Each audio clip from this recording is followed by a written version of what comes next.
আজকে আমাদের আলোচনায় ভারতের হিন্দু ধর্ম সংস্কৃতি নিয়ে। হিন্দু ধর্ম ভারতের বৃহত্তম ধর্ম। ভারতের 2011 সালের আদমশুমারি অনুসারে 966.3 মিলিয়ন মানুষ হিন্দু হিসাবে চিহ্নিত, যা দেশের জনসংখ্যার 79.8% প্রতিনিধিত্ব করে।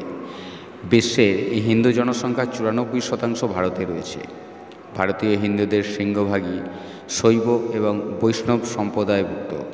ভারত বিশ্বের 3টি দেশের মধ্যে একটি, অন্য দুটি নেপাল ও মরিশাস, যেখানে হিন্দু ধর্ম প্রধান ধর্ম। 1500 BC এবং 500 BC ভারতের বৈদিক সংস্কৃতির বিকাশ ঘটে।